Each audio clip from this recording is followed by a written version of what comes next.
तब मैं खुद को बहुत भाग्यशाली मानती थी कि क्या सच में जो काम मुझे आसानी से मिला था उस काम को लोग भाग्य समझते हैं, और मुझे बिना कुछ किए ही यह का भाग्य मिला, जब पूरी तरह से मैंने हनुमान जी को मानना शुरू भी नहीं किया था। तब मैं समझ गई कि दादा की कृपा मुझ पर है। फिर एक बार गलती कर दी, मैंने बहुत बड़ी गलती कर दी। मैं किसी से प्यार करती थी, हम दोनों एक दूसरे से बहुत प्यार करते थे।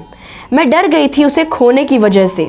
जब जब मेरी उससे लड़ाई होती थी तब मैं हनुमान जी से प्रार्थना करने हनुमान बालाजी मंदिर चली जाया करती थी, और वह सब कुछ ठीक भी कर देते थे बिना विलम्ब किए। एक ही दिन में बिना खाना खाए मंदिर में उनके सामने सुबह से बैठी रहती और हनुमान चालीसा का पाठ करती जाती, और शाम तक खुद ब खुद मुझे मेरी समस्या का निवारण मिल भी जाता था।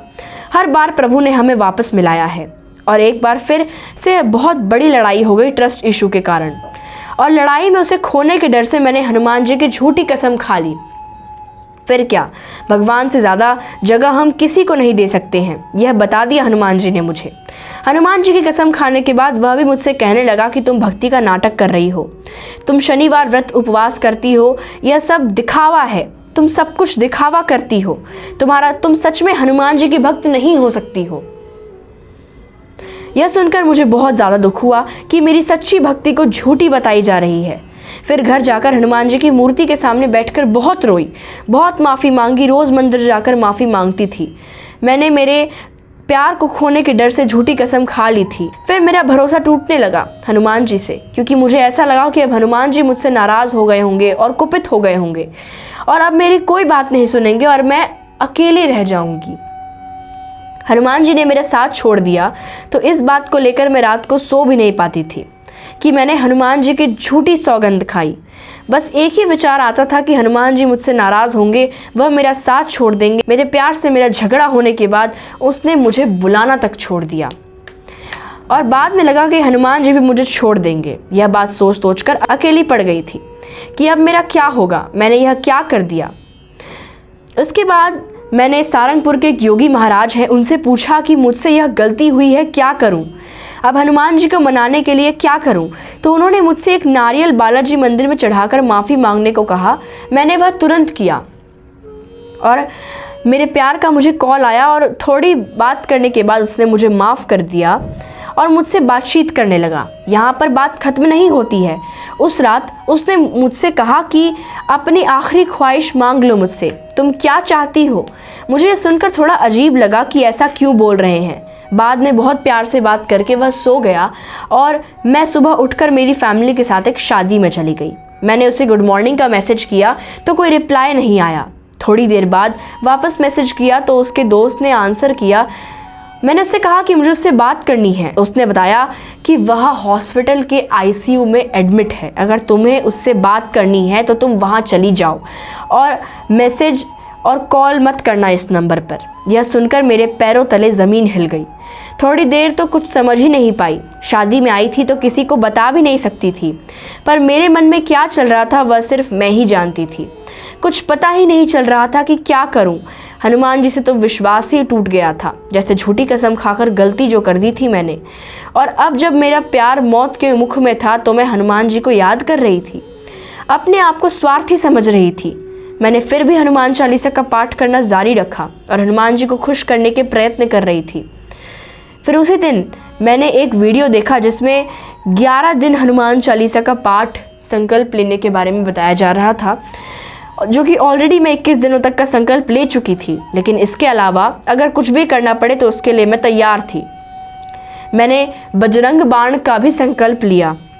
यूट्यूब में बजरंग बाण का पाठ करने की विधि देखी तो विधि के अनुसार मैं मूर्ति के सामने बैठकर नहीं कर सकती थी, क्योंकि मैं शादी में थी और शादी के ख़त्म होने का इंतज़ार भी नहीं कर सकती थी, तब तक तो बहुत देर हो जाती। तो मैंने बजरंग बाण का पाठ मोबाइल में ही करना शुरू कर दिया और बजरंग बली से प्रार्थना करने लगी कि मेरे प्यार को कुछ मत होने देना, उसके प्राणों की रक्षा करना। मैंने प्रभु से यह भी कहा कि अभी मोबाइल से पाठ कर रही हूँ, घर जाकर दिया जलाकर फिर से पाठ करूँगी। तब तक मैं ऐसे ही हनुमान जी और राम जी को याद कर रही थी और बार बार प्रभु से विनती करती थी कि कुछ नहीं होने देना उसे। दूसरे दिन भी उसका कोई रिप्लाई नहीं आया। मैं अपना विश्वास खोती जा रही थी, फिर भी भरोसा किए जा रही थी। थोड़ी देर पर ख्वाब भी आते थे कि अगर उसे कुछ हो गया तो मैं खुद को ख़त्म कर लूँगी, लेकिन उसने मुझे वहाँ भी हनुमान जी की कसम दे दी थी कि तुम कभी भी मरने या सुसाइड करने के बारे में नहीं सोचोगी। मैं एक बार झूठी कसम खाकर पछता रही थी और दूसरी बार यह गलती नहीं करना चाहती थी, इसीलिए यह ख्याल निकाल दिया दिमाग से। मुझे बहुत जल्दी थी घर जाने के लिए और मूर्ति के सामने बैठकर बजरंग बाण का पाठ करने के लिए। और फाइनली दूसरे दिन शाम को हम घर पहुंच गए और नहाकर मैं हनुमान जी के सामने पूजा पाठ करने बैठ गई। आरती, हनुमान चालीसा, ध्यान सब खत्म करके मैंने बजरंग बाण का हाथ में जल लेकर संकल्प लिया और जैसे ही जल को ज़मीन पर डालकर पाठ शुरू किया वैसे ही उसका मैसेज आ गया और मुझ में कुछ पॉजिटिविटी सी आ गई। लेकिन मैंने वह मैसेज जानबूझकर ओपन नहीं किया और सोचा कि पहले पाठ कर लेती हूँ फिर देख लूँगी। फिर मैंने 11 बार बजरंग बाण का पाठ किया और अपनी प्रार्थना खत्म करके मैसेज देखा तो वही था। उसने कहा कि मैं ठीक हूँ। मैंने उससे पूछा कि क्या हुआ था, तो उसने कहा कि मैंने मर जाने की दवा पी ली थी लेकिन मेरे नसीब में जीना लिखा था, इसीलिए नहीं मर सका। और यह जानकर मैं दंग रह गई कि प्रभु ने मर जाने की दवा पीने के बावजूद उसे जिंदा रखा। उसके पूरे शरीर में दवा फैल चुकी थी फिर भी वह जिंदा रह गया। यह जानकर मैं मान गई कि असंभव कार्य को संभव करने वाले मेरे बजरंगबली ही हैं। और मैंने राहत की सांस ली कि हनुमान जी ने मुझे माफ़ कर दिया और मेरे प्यार को बचा लिया है। मैं अपने प्यार को भगवान की तरह ही मानती थी। उसके खोने के डर से मैंने हनुमान जी की झूठी कसम खा ली थी। मैंने कभी प्यार की झूठी कसम नहीं खाई थी और हनुमान जी की झूठी कसम खा ली। मैंने अपने प्यार को भगवान से भी ज़्यादा मान लिया था, लेकिन भगवान की जगह हम किसी को नहीं दे सकते हैं।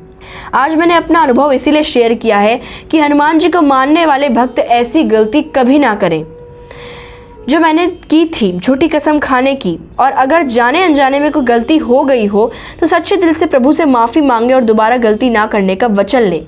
हमारे प्रभु बहुत ही दयालु हैं, वे आपको ज़रूर माफ़ कर देंगे, लेकिन आपकी आस्था और भक्ति सच्ची होनी चाहिए। जय श्री राम, जय हनुमान जी।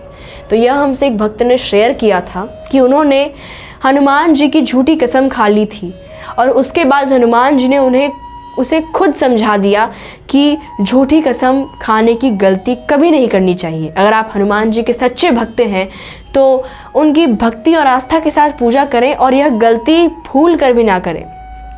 तो पिछले वीडियो में आप सभी का बहुत अच्छा रिस्पॉन्स आया था और बहुत सारे लोगों ने सही उत्तर दिया था। उनमें से 3 लोगों के नाम को मैं शॉर्ट आउट देने जा रही हूँ।